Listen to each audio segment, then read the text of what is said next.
And we're live. Yeah, we are live. What's happening, everybody? Welcome to the first 2017-2018 season edition of the Aaron Bruski Weekly Lineup Spectacular Show. Spectaculoso. We've tried something a little bit different for these Q&A shows. The last one you and I did, Brew, actually, where it was a couple weeks ago. We're just going to basically shoot the breeze for a couple minutes at the beginning of this bad boy while the room populates. There are a handful of you that are already here. In fact, there's like 30 messages in the chat room pre-show, which is awesome. I have a really good excuse as to why I'm running late today, and I will tell you all about it momentarily. Hold on, I'm going to get comfortable and decent. I realize my button needs to be buttoned. You guys are looking down my shirt. You look great. I don't know what you're talking about. Hey, Brew, did you notice that I changed the position of my webcam? What were you doing with your webcam, Dan Bespris, and his unmade bed? Well, luckily, it's mobile, so you can see the bed remains unmade. This is an inside joke for people that don't know. There are actually fantasy teams, I should say, plural, named after Dan Bespris's unmade bed.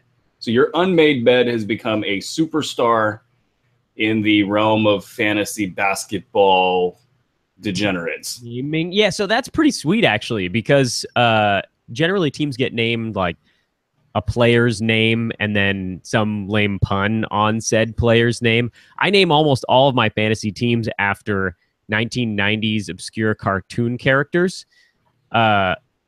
Also, the reason I wore a DuckTales shirt for one. I was going to say, thanks for bringing that shirt back, Dan. That's one of my favorites. This is a good one. I do have a team named Flintheart Glomgold this year, named after the villain in DuckTales. For those that don't remember, he and Scrooge McDuck competing to be the wealthiest duck in the world.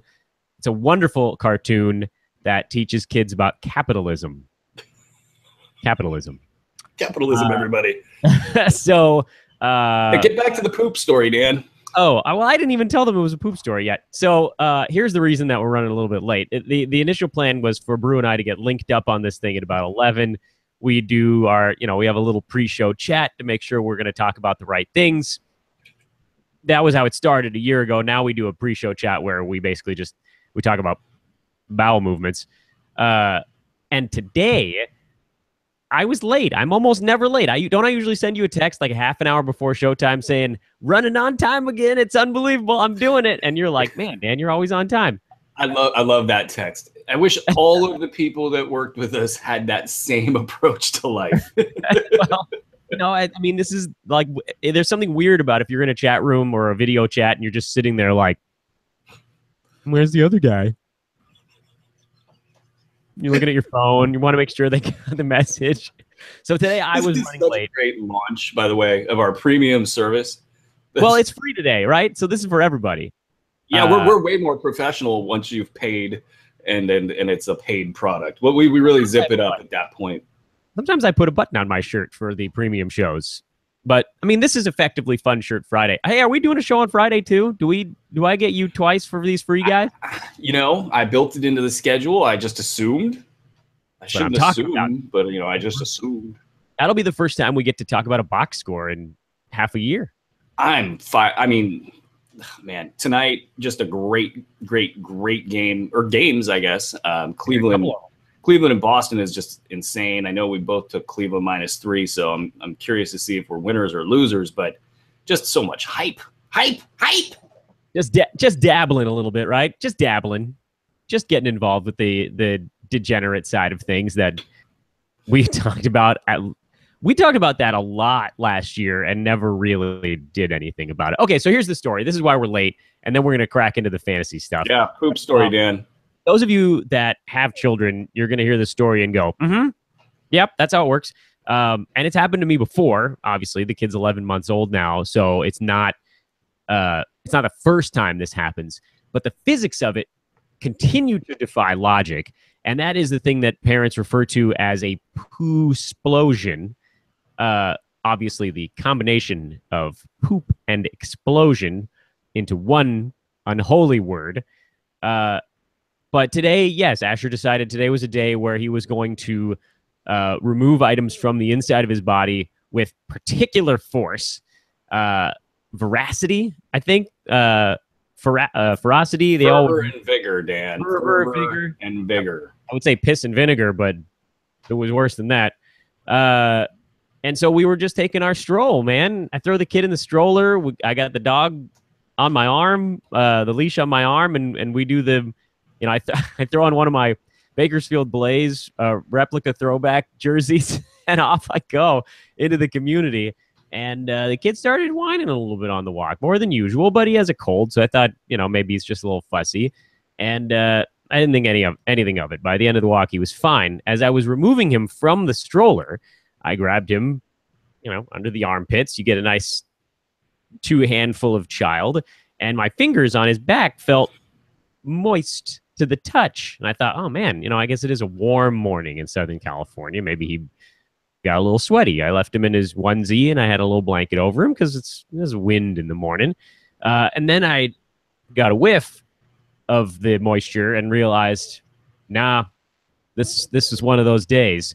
So it fired all the way up to the base of his neck in a pretty straight line, just right up the back.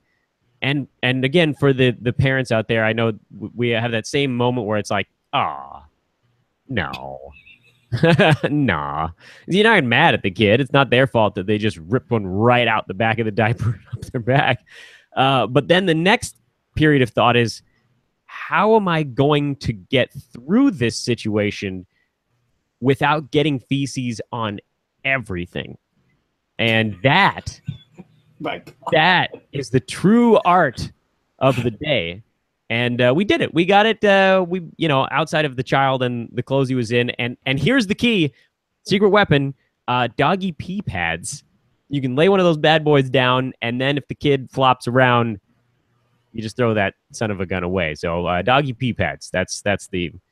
Today's show is brought to you by Amazon Basics brand doggy urine pads, training your animal to pee outdoors and keeping poop off of your baby's room. So anyway, I was running late. I couldn't, in good faith, just leave that one alone. And guess what? At the very end of that story, Aaron, I don't know if you have the chat room open, but guess who's back in the chat? No, is it Tiberius? It's the grand return. We've been wondering where you've been, buddy.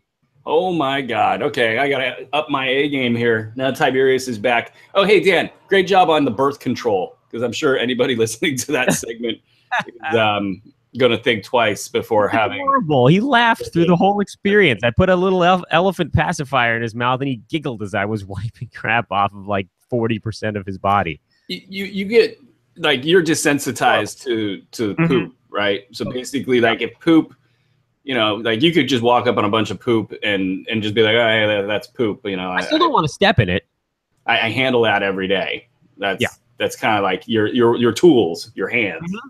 Yeah, I wash my hands with like the hyper powerful dish soap after it, because I feel like just regular soap isn't enough. But then you go on with your day. I am a vomit phobe though, which that's fair. I think that I whenever I see somebody we go like, I gotta go, okay, I might throw up too now. I leave the room. I got stories about that too, but I feel like we've given people enough time. We've got double digits of folks that are rolling in now. Did we just kill our entire premium product offering? I'm just wondering. Yes, if you want more of me, I guess the camera's down here now. I was pointing up where it used to be. If you want more of me telling you about body fluids and less fantasy sports, we've got just the product for you. Here's the sales pitch. This is, of course, a premium show most weeks. We're doing it free this week so everybody can get a little bit of a taste of it. If you don't like the show, obviously you don't need to subscribe to it. If you feel like it was a show that you enjoyed one time and then you think, I've really heard enough about poop today, you don't need to subscribe to it. However, if you like it, and we're going to talk fantasy sports for the remaining, we'll talk it for an hour. And if you love that, you can go get the season pass at Hoopball, which is now the product, right? Because the season starts tonight, so the B150 is no longer. Yeah, it's just the premium membership from here on out. And there's really big news about that. I'm looking at my email, and I'm watching it go back and forth and back and forth. So, yeah, we're just kind of in a holding pattern on announcing said news. So, but yep, the premium membership $29.99 currently priced is the way to go to get not just this, but all of the other great premium stuffs at hoop-ball.com. Dan. The another free thing at hoop-ball.com that's been going pretty well lately is the forums. You and I have talked about that a couple of times on the show, and I've been trying to bring it up a lot on Fantasy NBA Today. But my God, man, I know you and I both clicked the subscribe button on the main forum page, and for those watching, you can do likewise. You get an email anytime someone starts a new forum thread. It blows up the inbox. I was going to say that's probably not going to work at some point. But I actually kind of feel good. Like when I wake up in the morning and there's like 19 emails that I need to respond to, and they're all in the Hoop Ball forum, my thought is first like, oh my God, when am I going to answer all these? But then the next one is, I'm going to answer all of these. And this is awesome because people are posting their teams and getting analysis from other members of the community. We've got like 4 or 5 pros and contributors that are in and out of there regularly now. You, me, Eric, Tama. I've seen Scott in there. I've seen Hank in there. So that's pretty sweet. I mean, that's a free service. I dropped my FBA auction draft results in there the other day, and it's cool, man. Like everybody that followed me from Roto World over to here, I'd say on a scale of 1 to 10 was probably about like a 9 in terms of degenerate. You know, fantasy, just talking pure fantasy degenerateness. So this community is really, you know, it's top heavy. It's very sick. Is that what you're saying? Everybody's sick and twisted and needs to go seek help. Not it's but that means the information is good. And we were just, you know, a couple guys messaged me and said, you know, just about the difference between our stuff and some other stuff that's out there. And I would attribute it to the guys being really, really into it. Like, I mean, the average poster in our forums is probably in like 6 to 8 leagues, and you know, lives and eats and breathes this stuff. So it's a free service, and you know, it's on top of all the other free stuff that we do. And I'm just thrilled to be, you know, a part of a community like this that's growing, and it's very grassroots, and so it's cool like that. It is very cool. It's like that weird moment. I don't know. I guess I shouldn't be surprised because, you know, I work for a fantasy website now. But, you know, for a lot of people, I think you could describe it as that moment where if you sort of like floating through life, wondering if there's anybody like you, go to the Hoop Ball forum, and you will realize that there are quite a few people just like you. I mean, like Tiberius just posted in the chat room, he's in 25 leagues this year. Damn. 25. Okay, that beats me. That's more than you. I've been hyperventilating a bit. I looked at my lineups last night, and you know, I typically try to keep it to 8 is a good number. I think I'm in 5 or 6. 18 this year, and that's too many. It's a lot of them. I don't have to do ad drops, so they're draft masters leagues. And, okay. But still, I mean, come on. I just felt like this year. Some years you feel really, really good about projections, predictions, the way that the drafts are going. A lot of it almost comes down to like how the other sites are handling things.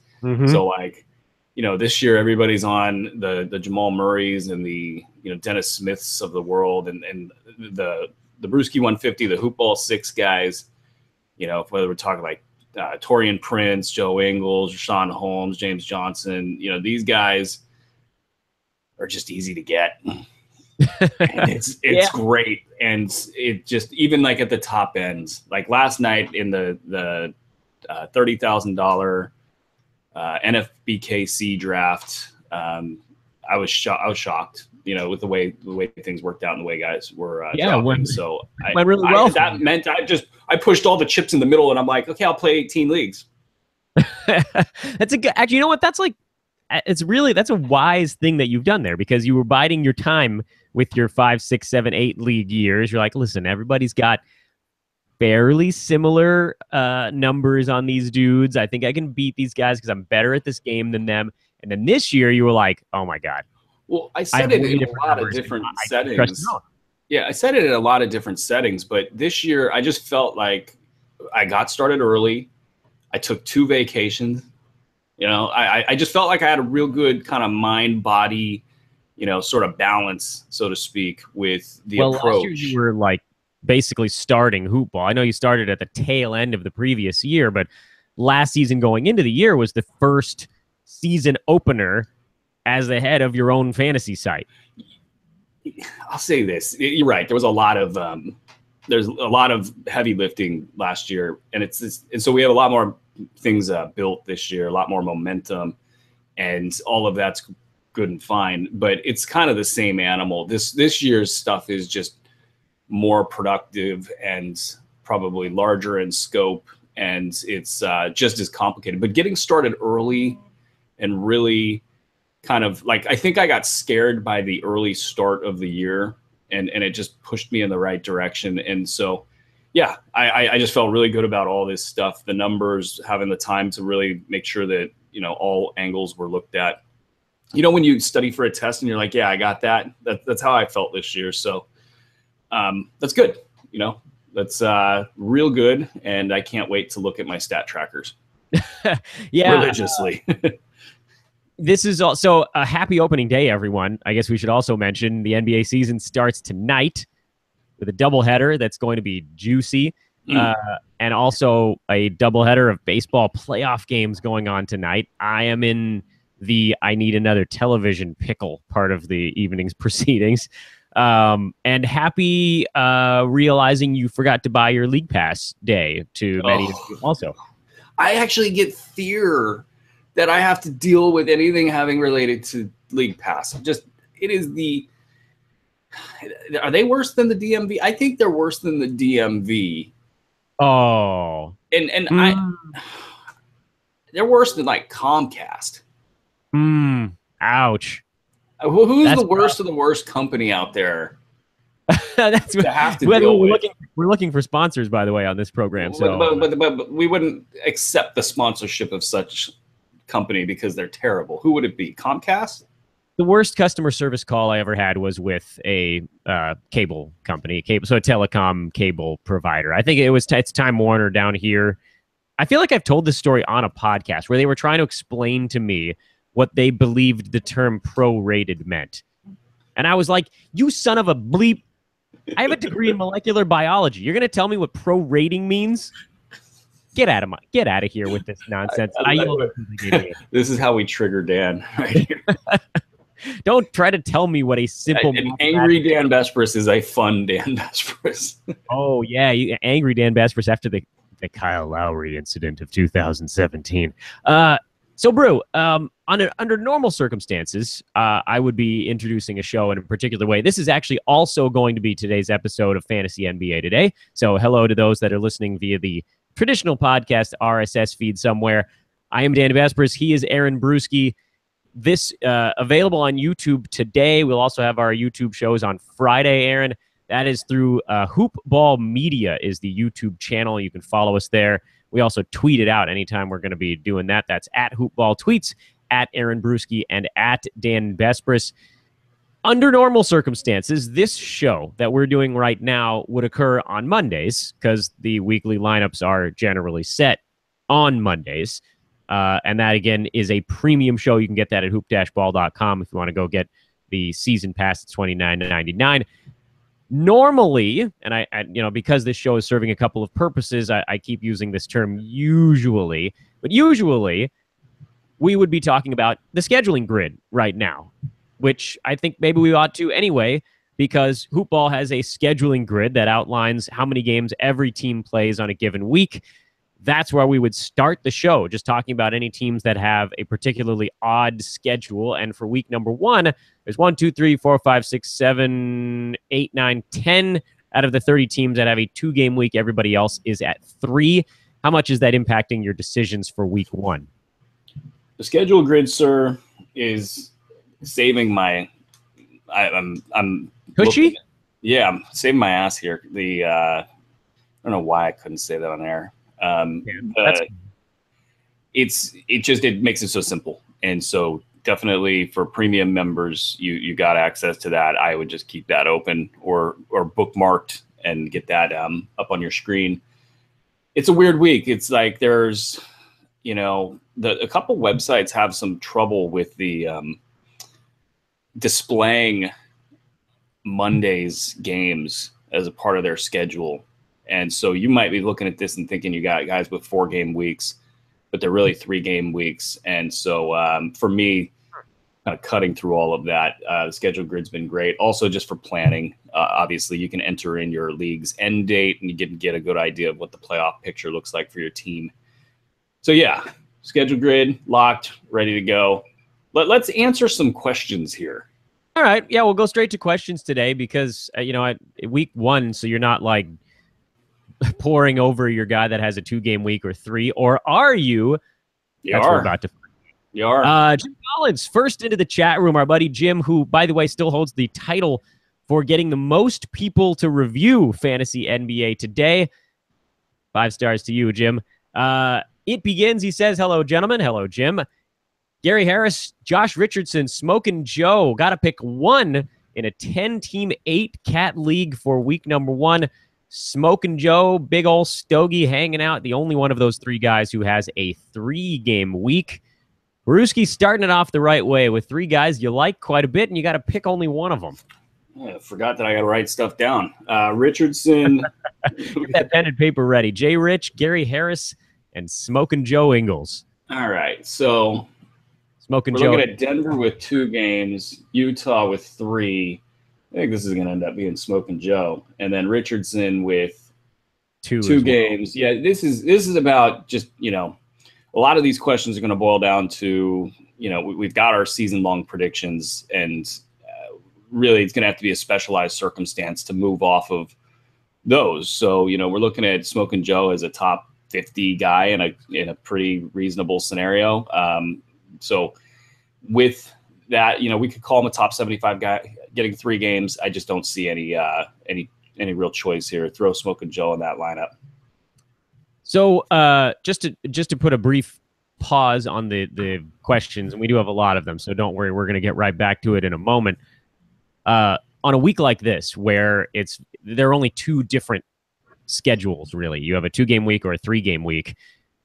The 3-game week is a massive advantage. That's a 50% bump over the other one. So you can kind of do the simple math. If you have a projection of what one guy is going to do versus another guy, the one who has fewer games needs to be 50% better in every category, right? Yeah, absolutely. And cool we can play certain kind of odds and look at small sample sizes and maybe defer a little bit to a guy with more per game pop, if you will. But yeah, playing the numbers, it's 150%. Nikola Jokic for 2 or Joel Embiid for 3 here on opening week? That's a great question. I know Philly's got 3 games. Denver's got 2. News just came across that Embiid has a 16-minute limit. I've always noticed that Brett Brown's minute limits don't ever really get adhered to. With Embiid, they're probably going to try to keep him in check. Embiid's talked publicly about not wanting a limit and wanting 30 minutes per game. There's going to be a big fight about that between him and Brett Brown. A good-natured fight, I might add. I'm still going to go Jokic here. Look, Jokic has plenty of pop, and he's going to get about 60 minutes, in that span in his 2 games, and then you're going to get, possibly 50 for whatever, and maybe even a day off. We don't know what the Sixers are going to do with Embiid. So if they're already going to start him with days off, that's going to be an issue there. Embiid's going to be fascinating this year just to, watch play. But the numbers, like if he plays low numbers or probably low minutes, he could possibly shoot every single time down the court. Like that might be his arrangement with Brett Brown. It's like, you're going to play me 16. I'm going to take 16 shots in that span. So you make the call, coach. So yeah, that's going to be interesting. I'm going to take Jokic though in that scenario. By the way, that's a weird either or. Yeah, I feel like that should be You know, in math, that's an and. Yeah, I was gonna say in math logic, you'd want to be the or in that instance should be inclusive. You want to start both of those guys. TJ Warren for 3 games or James Johnson for 2? What format are we in? 8-cat. If we're in 8-cat, I would go James Johnson. Third game is so valuable. Now, I'm actually reverse course here. It's close enough. TJ Warren, coming off injury. You can tell I'm not confident in this. You know, that injury might be the tipping point for me. If TJ Warren is completely squeaky clean, I go TJ Warren. If you get up to game time and that's the reporting on it, and the reporting is pretty close to that. It's going to be some sort of an update, an hour before game time. And if you have to set your lineup today and there's no news on it, James Johnson's locked and loaded, ready to go. He's going to be good in his first 2 games. We know that. The TJ Warren side, if he's healthy, if what we know is what we know today, I'll probably go with Warren. Tough one. Good one. Yeah, it's a good one. And Jim Collins wanted to squeeze in one little tinfoil hat question. Although this is like border, Tim. This is like a tinfoil mini cap, like one of those little ice cream hats you get at a ball game. So, Aaron, put on your tiny tinfoil fez. Are you at all concerned, or do you think, perhaps is another way to phrase it, I should say, that Kawhi Leonard's injury here on day 1 is actually just Greg Popovich saying, my guy is hurt, and I will rest him whenever I want to. Look, I rested him on the first day of the season. Clearly there's an injury here. Wink, wink. I love the execution of the tinfoil hat theory right there. Pop is he's capable of that, I would say. But this I take one of those pregnant pauses because I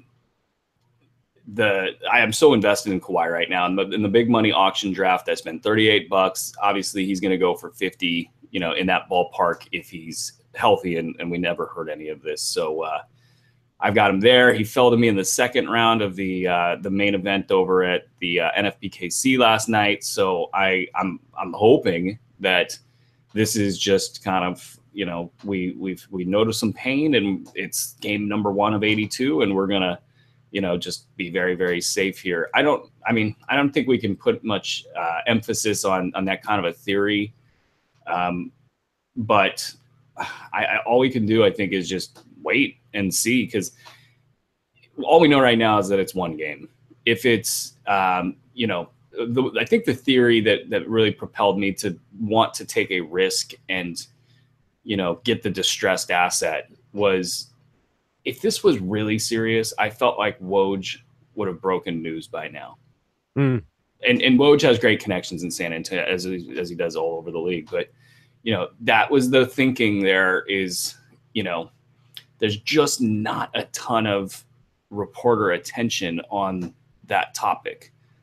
Now, I know Pop's getting attention for all sorts of other topics, and maybe that's, stealing some of the bandwidth, but I just feel like there would be more national attention if he was seriously hurt. So I'm hoping. I'm in the hoping camp. That is the run for our buddy Jim Collins. We'll move on to the next series of questions. Beans got in and said hello first with a series of things that I don't think I'm going to read through on a podcast. And then Ben Carnato. What's Beans talking about? Beans is getting silly up in this joint, but he does have some questions later on in the chat room. So don't worry, Beans. We'll get to yours. Keep it clean, fellas. Keep it clean. It is clean. I feel like I need to Google it to see what I feel. It's probably a quote from something. Ben Carnato says, "What's up, Hoop Ball? Good to hear from you guys again." Ben, we've been here, man. I know it's not on YouTube, but I done this podcast, Fantasy NBA Today at least, every day. I got my Ripken like Iron Man streak starting up. So make sure you're listening to those. If you're not, that goes for all of you guys watching right now. First overall pick. This is kind of like a let me read you the whole thing, Brew, and then we'll kind of take it piece by piece. First overall pick, he went with either Harden or Giannis. His top 3 picks in a snake draft: Harden, Miles Turner, and CJ McCollum. Do you prefer a defensive versus offensive team build? And then a question about point guard availability in the second half of draft. So let's approach it from the front end on this one. Ben, I think we probably would also need a format on this one because the Harden thing does change considerably when you bring in turnovers. But, in terms of consistency, games played, those first 3 picks, Harden, Turner, McCollum, how do you feel about that chunk, Brew? I mean, he gets Turner late. That's huge. If he's getting Harden, he's in the first half of the first round.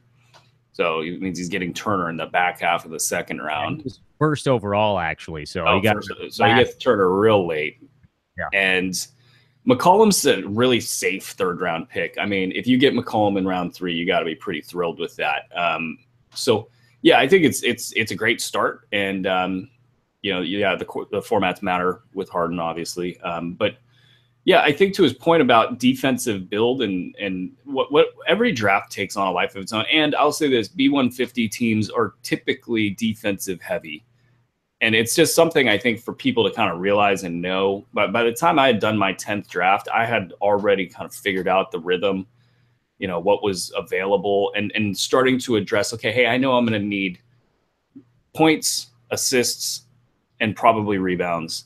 And you got to pick and choose your spots. So like a perfect draft is when somebody falls and you can count on your B150 guy is going to be there. You're going to get like, say, 75% of the hoop ball 6 or something like that, which is impossible because there's only 6 of them and you can't cut them into 3 quarters.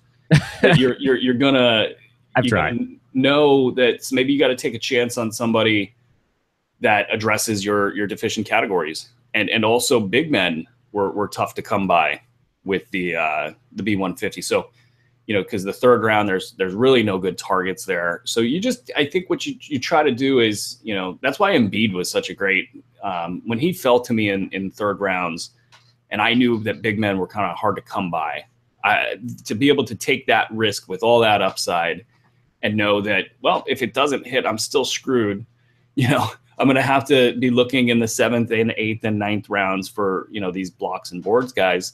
Because the traditional big man, it's actually hit fantasy leagues. There just are not that many of them anymore. Yeah. And so it's weird. There's some analysis that needs to be done there about just kind of the way that the stats are trending. Hey, is the B150, is that available to the public as of today? Is that something that happens? No. Oh, okay. I hadn't thought about it. It does get released to the public for the free side, and I want to say that'll happen maybe like an hour before game time. Oh, okay.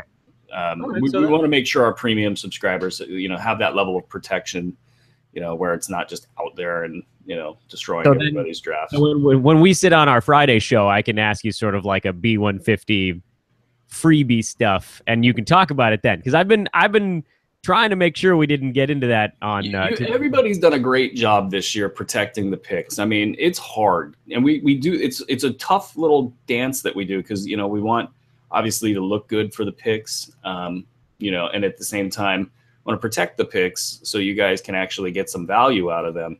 Yeah, it's kind of like this weird balance where we talk about we are definitely like thumbs up on a guy. We're thumbs up on a guy, but you kind of you don't want to say exactly where that guy might be in the B150. So anyway, that'll be something we get to on the Friday show, and we'll dig into that. Welcome to the new viewers on this bad boy. This is, of course, Aaron Bruski. I can say your name. Weekly lineup show. Free this week. Premium starting on Monday. Although, again, Aaron and I do a free Friday YouTube show every week. I rotate through a vast array of silly T-shirts. One more reason to want to watch, I guess.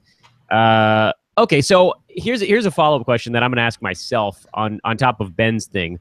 We were talking about the hoop ball build being more of a defensive one, how do percentages fit into that? Because I've actually, the Bespris build, which is like an addendum on top of the hoop ball build, is steals, blocks, and the 2 percentages, which I've kind of replaced. Like, you pioneered the idea of the money counters, threes, steals, and blocks. Steals and blocks are still super hard to find. Threes have become a little bit easier to find. And so I thought, you know what, I'm gonna take threes and I'm gonna put percentages into that bucket, because those 4 categories get largely ignored. Like, well, I got like a free throw guy, so that should make sure that I'm not in the basement on this one. A lot of people draft trying to avoid being terrible in the percentages categories. But if you draft actually trying to be good in those, that's easy points to get in a roto format in particular. I look at that as a prerequisite. Like, those are areas that you can't really change easily at the, say, halfway point of the season in a roto league.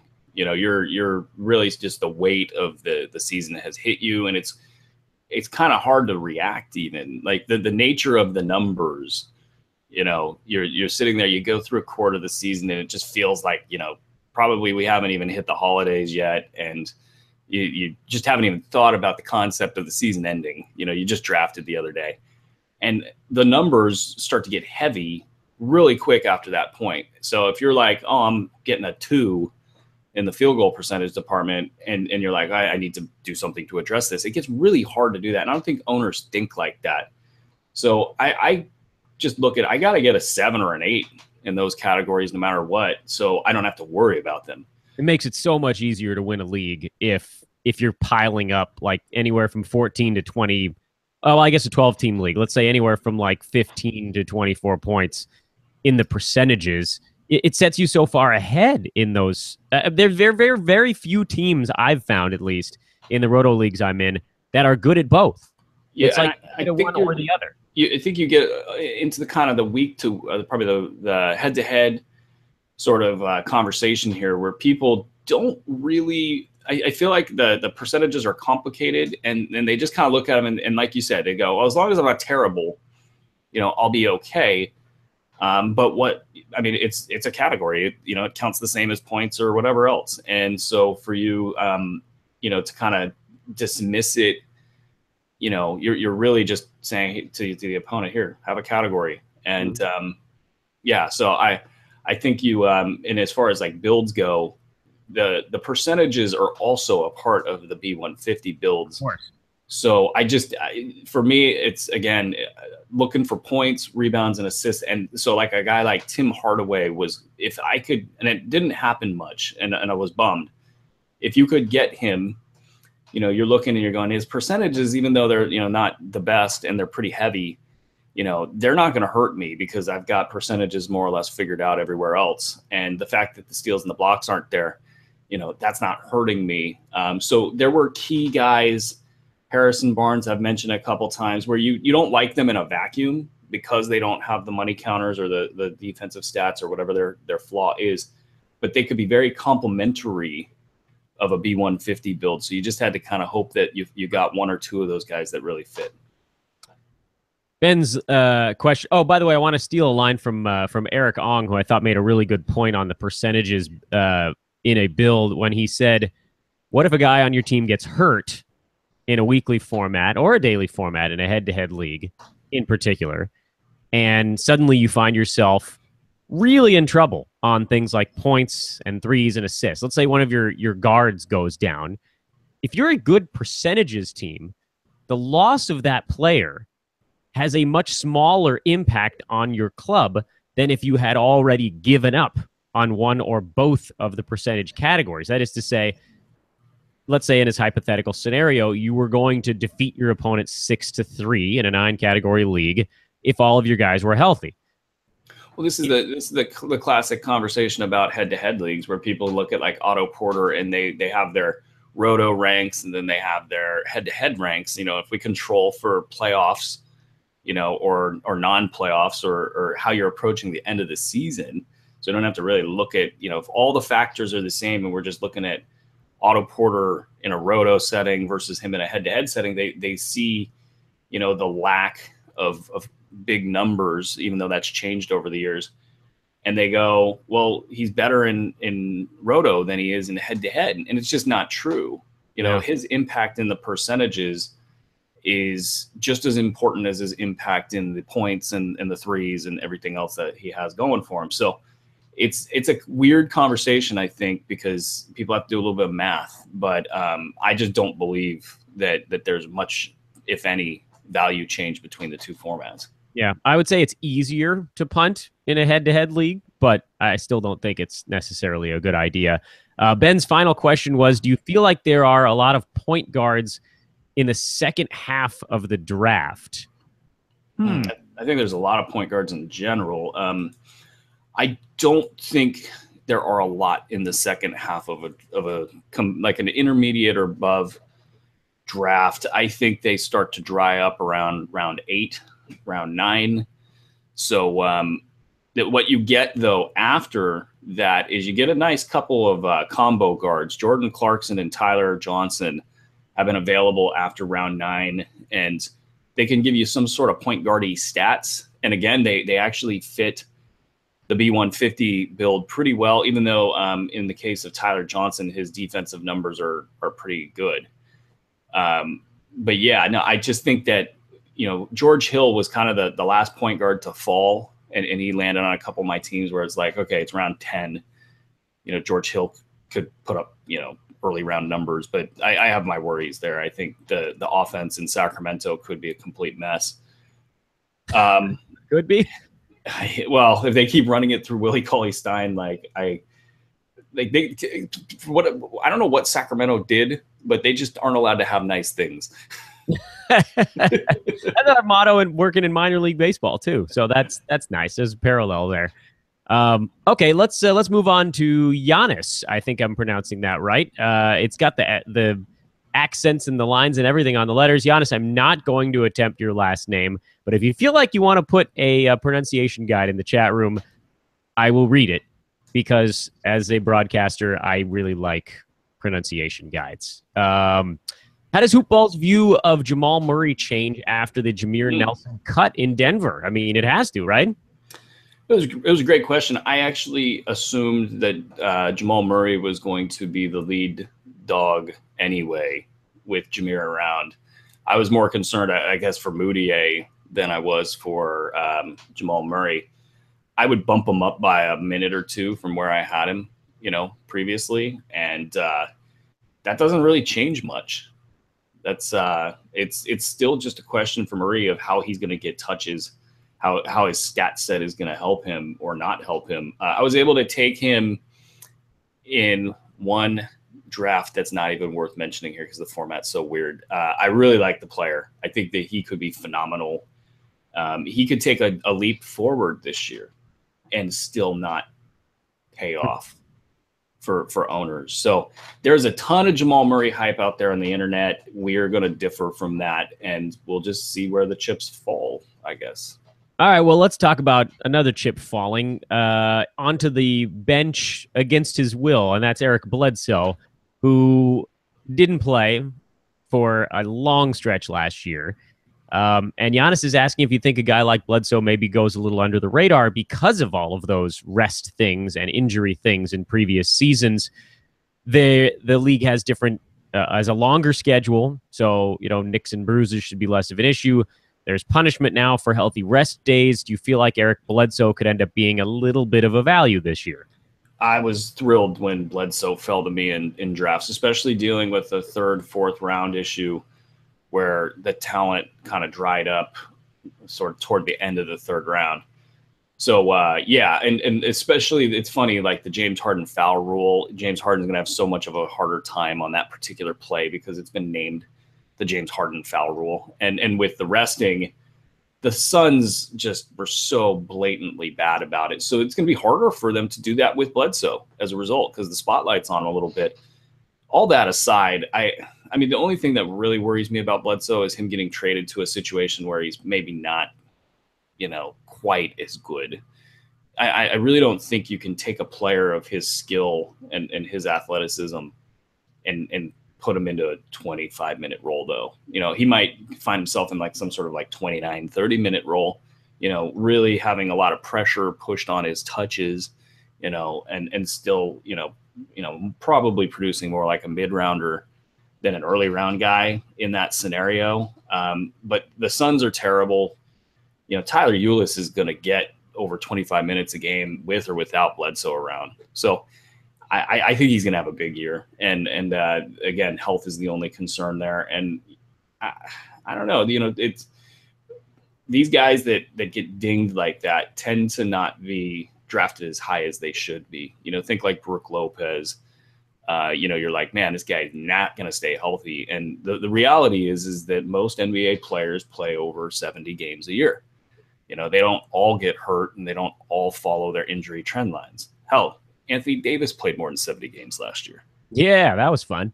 What do you think about Julius Randle as a sixth man on the Lakers? I think the start sit thing, or probably whether he's starting or coming off the bench, is completely pointless to me. If anything, guys that come off the bench, they're playing against lesser competition, so they're getting more usage, and they're doing it against or easier to produce against opponents. If I could talk there, I'm more concerned about this random back injury. Don't like to hear about that stuff, and I'm also concerned that they're just gonna suck.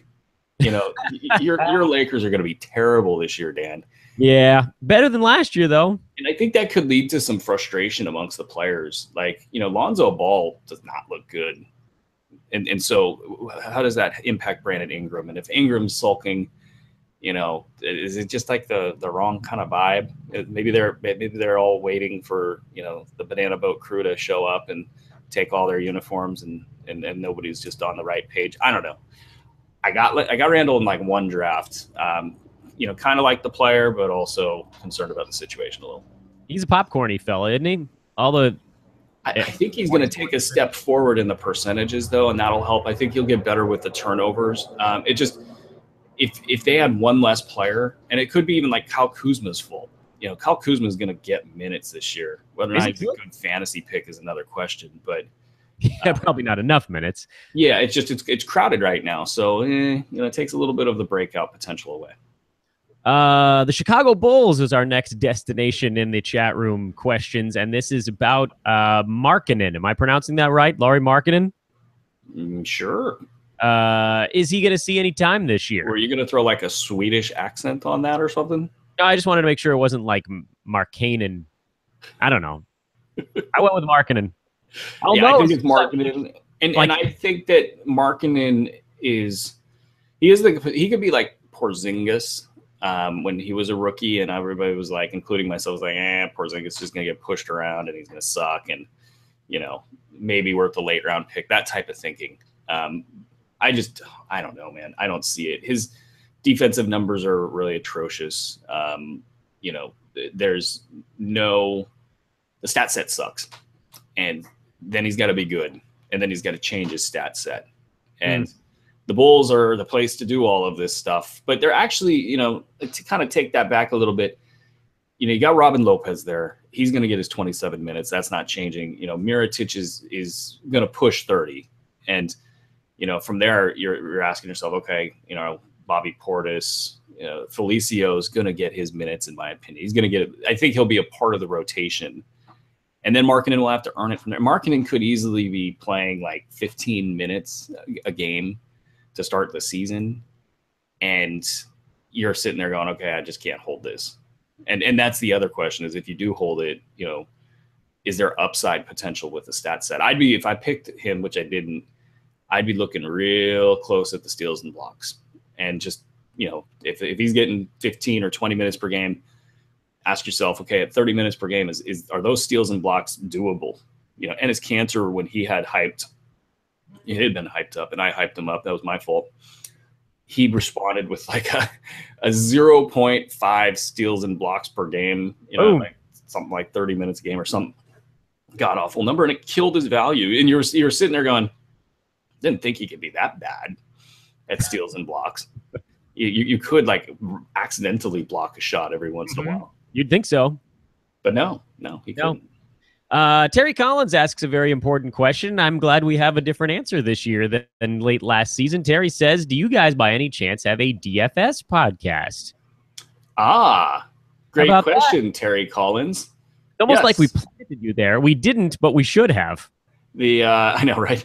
Well, you, Dan, would know more about that than I would. Yeah, we do. About the formation of said podcast. I right, talked with the podcast host. I interviewed him.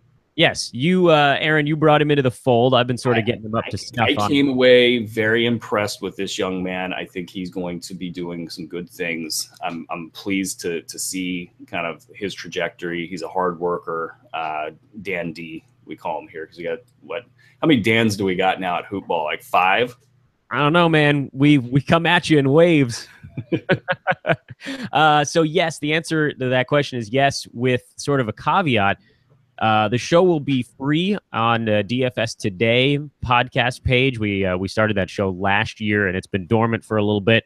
That'll be free on Tuesdays and Thursdays every week. The premium DFS show, also hosted by Dan Dorrit, is going to be Monday, Wednesday, Friday, and that he will do live on YouTube for premium subscribers as it leads up to tip. So that's a really sweet time. Yeah, we might do Monday free. I haven't figured that out yet. All right. Well, Bruski's working on getting you guys more stuff for free, but I've run out of coffee. That's the problem here. Again, I wish I could drink coffee without suffering horrible consequences. That would actually bring us full circle on today's show. Ben says, Derrick Rose question snuck into the mix. I'll bring it out there. Why the heck not? Will Derrick Rose's value decrease after the All-Star break? Oh, yeah. Yeah. Will Derrick Rose have value before the All-Star break? I don't know. I'm really this season started off kind of like, oh crap, the Warriors are just going to destroy everybody. What's the purpose? That's the non-fantasy side of my brain working. And then now you just got Wade and IT and Crowder and even when you throw in Derrick Rose and you say, okay, somebody, well, I don't know if they think like this, or they like LeBron should be able to go to Derrick Rose and be like, dude, stop shooting. Like that should be a thing that he can do. I don't know, because NBA players are different. They value scoring. And so when guys go out there and they jack shots, it's not, for us observers, outside of that bubble, we're like, why'd you take that shot? That's so stupid. Like, that's the dumbest shot in the world. Those guys are a little bit like, say, like 60% less pissed off about it, because they're like, yeah, I jack shots all the time. And so... But that's like a great, if he's in a 15-minute role, 20-minute role in the playoffs, coming off the bench, and he's just giving you a little bit of additional scoring. I think that for the Cavs, that's great. Fantasy-wise, good luck. I don't know how he's going to have value to start, like with LeBron and Wade. Anybody who's ever played ball, you got your buddies that you play with. And if you go, run – some full court basketball, you're constantly looking for your friend because where he's at. And so LeBron and Wade are going to play ball, and it's going to be everybody else playing off of them. Rose early on, late round value at most, and really banking on that's a risk.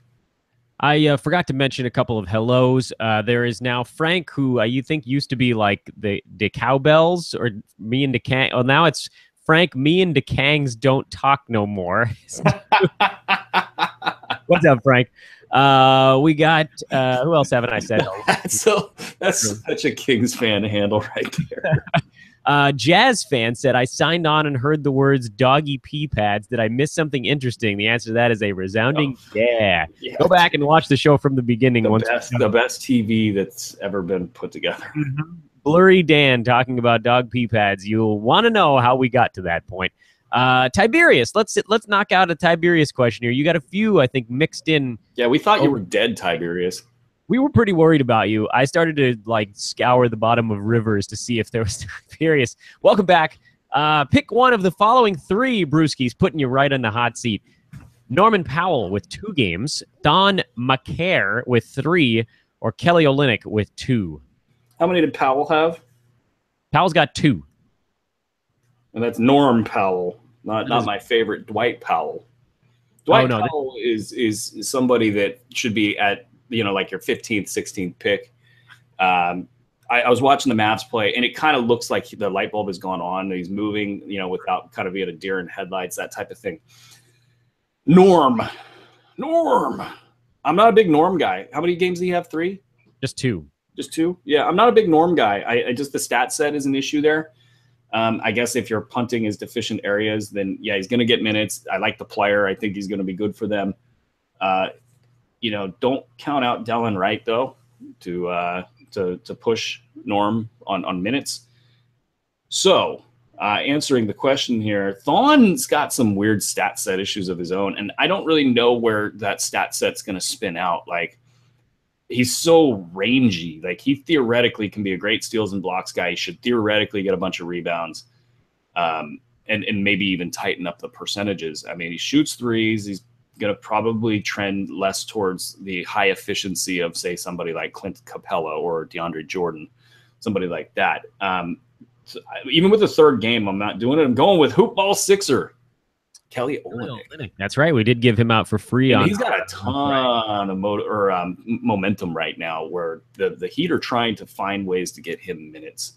And I'm going to go over under. I'm going to say he plays 25 minutes per game in those 2 games.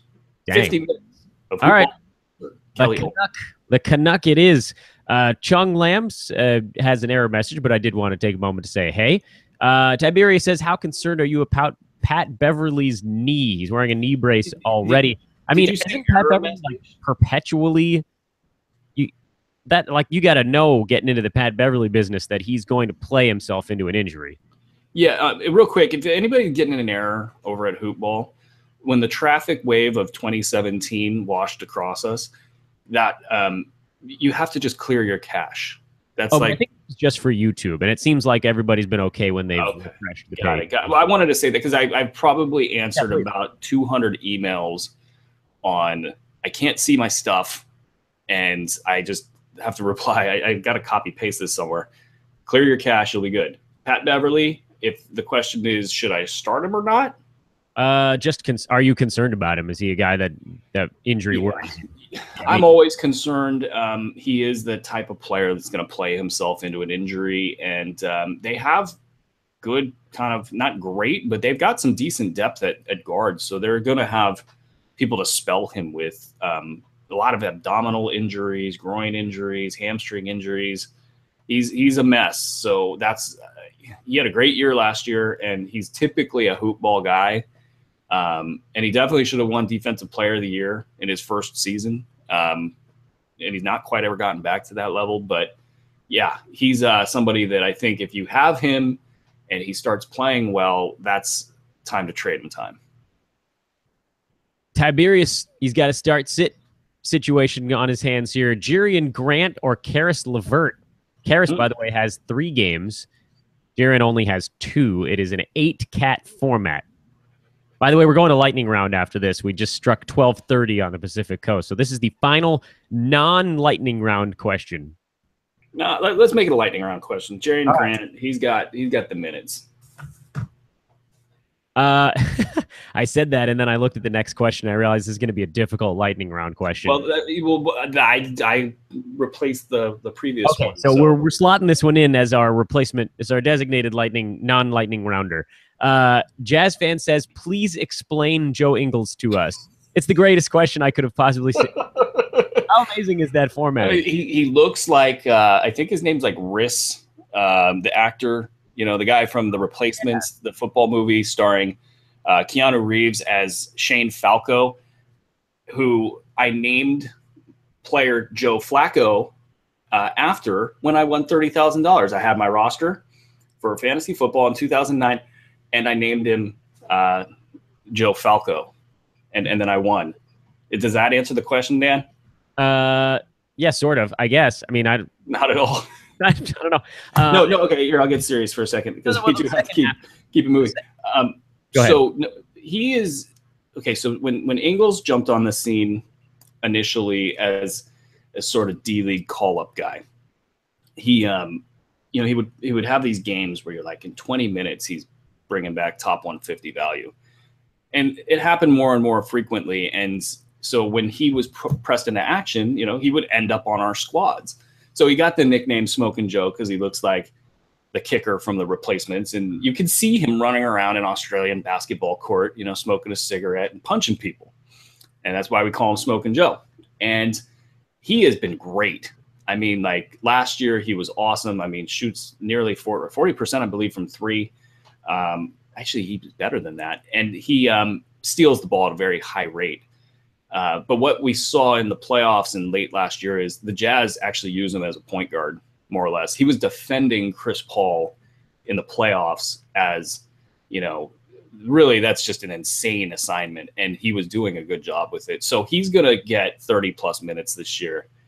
And he's going to do what Joe Ingles does. And it's going to be a lot of assists, steals. He's going to rebound well and shoot not at a great rate because he takes so many threes, but he's going to be just an insane value. If he's somehow available in a league, just stop what you're doing, pick him up.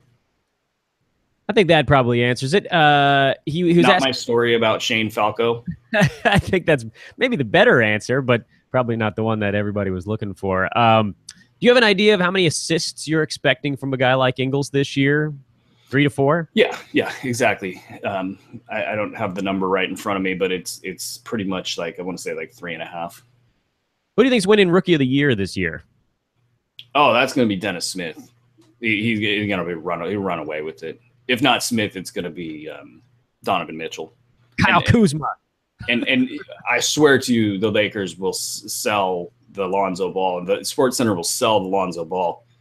I'm not. I think you guys are in trouble, man. I think Lonzo Ball is not going to be any good. I think he'll be okay. I think it gets him. I don't think he's going to be good at all. Kelly Olynyk or Pau Gasol 8-cat format? Oh, it's going to be Olynyk because we're doing the upside play. Oh, this is a start-sit decision. I think. No, I think it's the other way. I think you were doing it right. I think this is just. I mean, in a start-sit situation, I might go with Gasol just because they need offense, with no Kawhi in there. But, overall, I just, Gasol, he could have a sneaky year this year, kind of like Paul Pierce in his later years where he would fall way down in drafts and still put up like a top 40, top 50 season. It's possible, not probable. I would prefer with somebody like Olynyk, who can rack up top 125 value in 23 minutes per game. If he ever gets, a full 27, 28 minutes per game, that's going to be just, a boon. It'll be top 75 or more. Forgot to say hey to Scott Douglas. That question was from Ray J. I think we've all seen the movie with you in it, Ray J. David Rumpler says he's back. What's up, David? I don't think he actually asked a question. I think he's just talking. He's just happy to be here. He's talking trash to Eric Ong in our chat room, which is also sweet. Giannis says Scal or JaMychal Green whole season. So this is just for JaMychal. JaMychal is the one there. Scal's going to have a real rough year this year. It's unfortunate the Kings kind of wasted last year developing him, and they're now wasting kind of the first half of this season. I think he's going to be kind of a deer in headlights. And it's going to be very hard to predict the minutes. That whole team is going to experience that. JaMychal Green, on the other hand, he's ready to go. He's going to get 30 minutes per game no matter what. And he is an interesting percentages guy where he shoots really well, from the foul line and keeps it tidy, from the field, despite taking some threes. And so, JaMychal Green. I think we've got 7 questions in 9 minutes. You ready? I promise just yes, no answers from here on out. All right. Well, it might be a name. 8-cat. This is a start-sit decision. Ulis or Al-Farouq Aminu. Both guys have 3 games this week. Aminu. Brogdon and Darren Collison as a full season decision. Who do you like better? Brogdon. By how much, roughly? Good amount.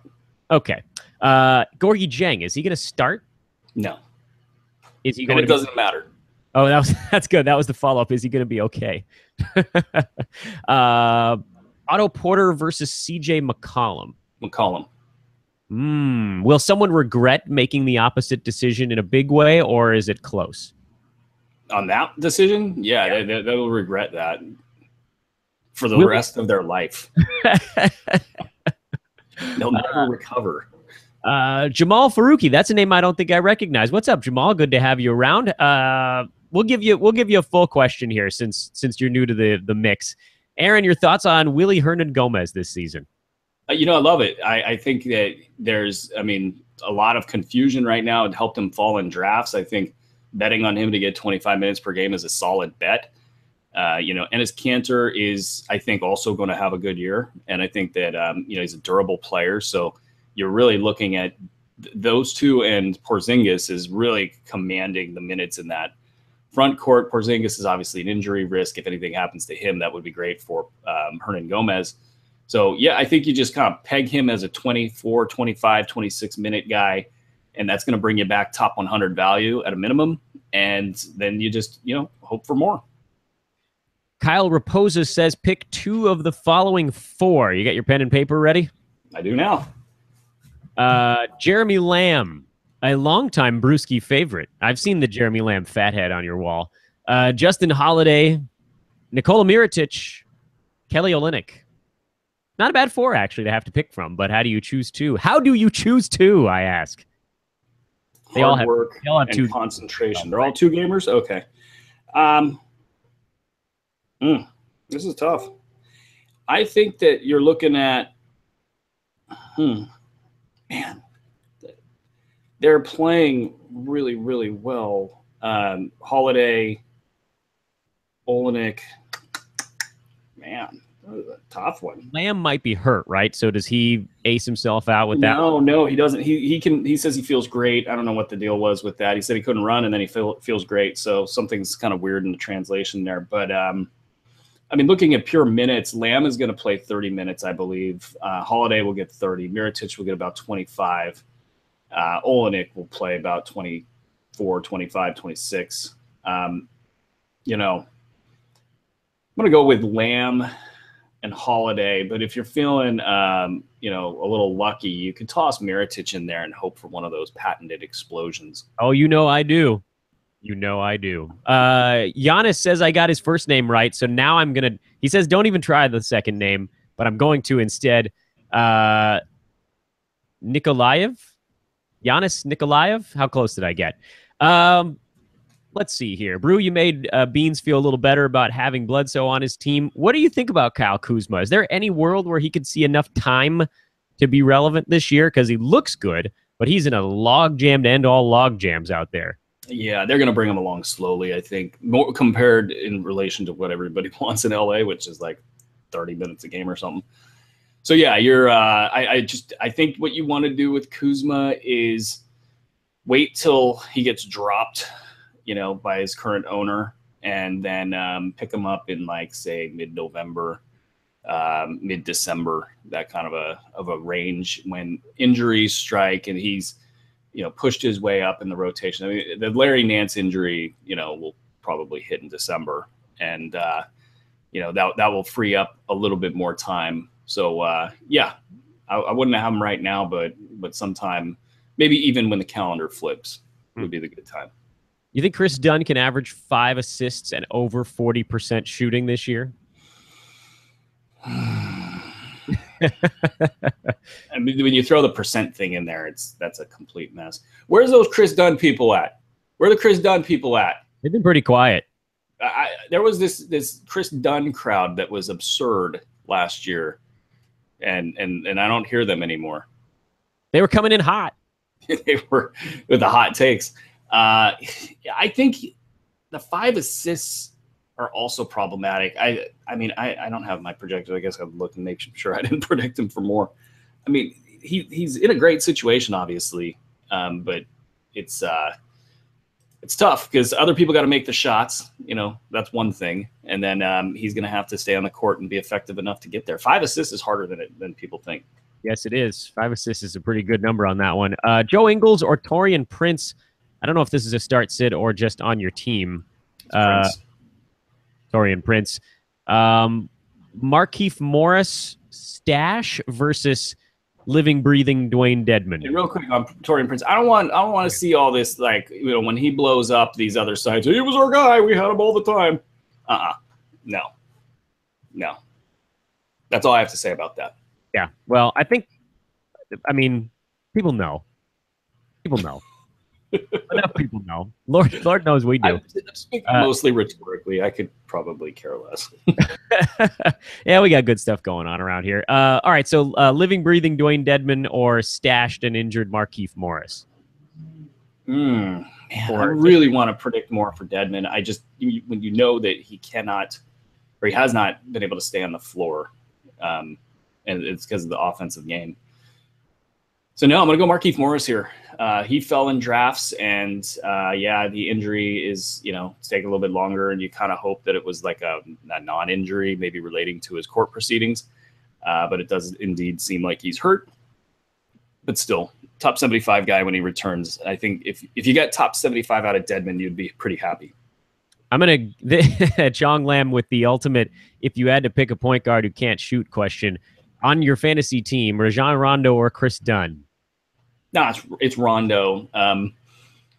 Rondo, the injury kind of highlights how old he is and how kind of much of an injury risk he will be. But once he gets back, it's going to be his team and it's going to be his stats. And that will be for however long he stays healthy and or if the team or him implode. And yet somehow the losses will fall on Anthony Davis and Boogie, right? Is Rondo going to get blamed? I want to see like one Pelicans game. That's all it'll take. I mean, I haven't caught a whole bunch of them in the preseason, and that's kind of the environment where Rondo would thrive. Is nobody really knows what they're doing and probably don't care. Just how they run their team will.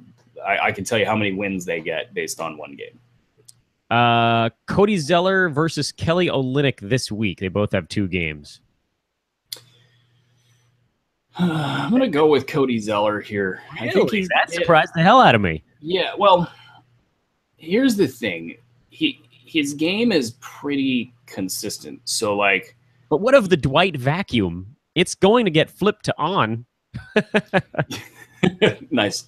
Excellent reference there. I think he's going to get 24 minutes, and that's for minute to minute. Like I don't know. I guess you could say Olynyk's the upside play because if he drains a couple threes, then he wins the competition. Or if he drains, I should say like 3 or 4 threes.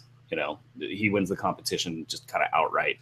And he's pretty good in the steals and blocks area too. So it's, it's probably a wash. But with Zeller, you just know where he's going to be with the rebounds. He's got a higher likelihood for the defensive stats. And, with Olynyk, all we've ever seen with him is inconsistency. So when it's close like that, you kind of want to go with a consistent guy. I was going to put a lid on it, but we got 2 more very quick questions, and one of them is coming from a name I don't recognize. I like to try to give new guys a chance to get their question in. So Evan asks, is Boban worth owning? No. Yeah, I didn't. It's the minute. I mean, the minutes. You need minutes. You need to be able to play. That's where the hype machine is so brutal. Like, people wasted a pick on him. He's still behind Andre Drummond. Why is everybody thinking Drummond's not there? I don't understand this. And even if he wasn't, like, say it was just Boban's position, like, he's a big dude. Like, he can't run 30 minutes a game. Like, he's just not going to be able to do that. So, yeah. This is an easy one. Kyle Kuzma or Taurean Prince? Go. Yeah. Taurean Prince. Maybe that's Kyle Kuzma versus Tayshaun. I'll say this, because we're at the end of the show, and if somebody gets this little free nugget, good for them. Taurean Prince. Still a lot of people watching, by the way. Well, he is the guy. Like, top 40 is where I've got him. And so nothing. And basically, I watched a lot of film on him last year, and he's not his style of offensive game is different than Kawhi Leonard, but the comparison it makes sense. He's rangy, he can move, he's going to be a good, if not elite defender in this league. And when you factor in that with the offense and the fact that there's nobody going to push him for minutes, in Atlanta, and he's more or less doing the right things when he's on the floor. He still makes some rookie mistakes, but his offensive game appears to have improved greatly from based on when I made this prediction. It was like, okay, we don't know what he's going to do. We don't know we don't have a lot of film, I should say. He's improved from that. And so I had him at top 40 basically before I saw the offensive improvement. And that was just confirmation for me that my rating and my rank was good. His name, by the way, he's the guy that I got Prince jacked in basically every league by the one or two other hoop ball dudes. This was the hard part about this. I got jacked in last night's draft too, and it was a hoop ball subscriber, and he knew that Prince wasn't going to last. So he took about like 75, something like that. And that's fine. And this was the hard part is you're looking at your 6th round pick, and it's like almost bad business to not bet that you can make a 6th round pick and then get Prince in 7. Yeah. And he was going. Someone was nibbing him. And I forget who I took, but it was like I took Clint Capella at 6. And it was because the B150 build required me, and in this particular team, which I got Drew Holiday at 5. He was falling in a lot of drafts, which was kind of there's risks there, but whatever. I needed a big man, and I knew that steals were going to be easy for me to get. I needed the blocks, and I needed the percentages. I needed a Clint Capella to come in, as the young guy. And frankly, just from a percentages standpoint, there was a greater probability that Torian would get back to you than Clint Capella. Yeah, Clint Capella was going to be gone. And then I'm looking at a major percentages and big man problem. And so I gambled the B150 guy right behind me, on the way back. He picked up Prince, and he'll have a top 40 player. And, I didn't get Prince as much. And that's the power kind of, I guess, of the B150 is once we release, that's the guys, basically what I was saying earlier is other sites were like, look at him in the late rounds. Then all of a sudden the B150 gets released, and then, Prince has like a good preseason game or two, and it's like, oh wow, he's our favorite mid-round pick. No, he's your late round pick. That's what you did your research, and you put the pen to paper. You said he was a late round pick. Now, you got to put those pencils down at some point. Yep. Well, I mean, that's why, for months we talked about why we like to release the B150 slowly. Yeah, after the other websites put their numbers out, because though I will say this, we did drop that nugget when we were talking about the Hawks in June or something, and so that's another reason to listen to the podcast and listen to everything that we put out, because we like to drop. We try to take care of our longtime listeners, so you might even figure out how we do things here. Yeah, I mean, if you listen to every read between the lines, so we're not with the big old megaphone saying Torian Prince top 40, and now you can't get them. So, drop little hints in there. Yeah, I mean, we're not the most subtle people on earth. No. Should that be the last thing I say on the podcast? Yes. I started today's show by talking about human feces. We're not the most subtle people on earth. Aaron Bruski, this was a nice long one. A good free preview, I think. A lot of people got a chance to get a taste of what the live chats are like. The premium subscription comes with a nightly live chat with a different pro or contributor at Hoopball. So that's another thing. It's not always me and you. In fact, you and I, we do our weekly show on Mondays. We do a free show on Fridays. You have a waiver show you do yourself on Sundays, or you had last year at least. And then pros, Monday, Tuesday, Wednesday, Thursday, Friday, there's a nightly show that's just like the one we're doing now for premium subscribers. So if you've got questions, pickups, drops, all that kind of stuff, it's the best of the best from Hoopball, and they'll answer those for you in a similar chat room setting. So check out the season pass. Hopefully you like this free preview. This is like League Pass, man. They give you the first couple days for free, and then you're like, damn it, I got to go buy it. Go ahead and do that at Hoopball while you're at it. At Aaron Bruski on Twitter, at Dan Vespers, at Hoopball tweets. Go hang out on the forum, too, man. We're having a lot of fun over there. I know I pumped it earlier in the week. Aaron, I felt like I cut you off. There was one last thing it looked like you wanted to say, and then I'm going to put a little bow on this guy. No, just I think we have more premium content than last year, and I think what we've done with premium is we've thrown everything but the kitchen sink at it, and really just trying to kind of give you more info than you could even handle, and just trying to kind of outdo the competition. So the interactivity, the chats, that's really the strength, I think, of the coverage. But we also have the pickups articles at the end of the night. We have matchups articles at the beginning of the day. We're basically just, when we think of value add, that's the approach that we're taking with premium there. So yeah, check it out. The in-season premium membership, $29.99. And then also we will have big news for you guys soon. Yeah, we got a few things, man. We got a few things in the hopper. Just waiting for the hopper to pop them. Again, he's Aaron Bruski. I'm Dan Vespers. This was a free preview of Aaron Bruski's weekly lineup show. And of course, the Tuesday edition of Fantasy NBA Today. Have a wonderful first night of the NBA season. It doesn't get any better than this. Open your presents slowly, though. They go so fast. So long, everybody.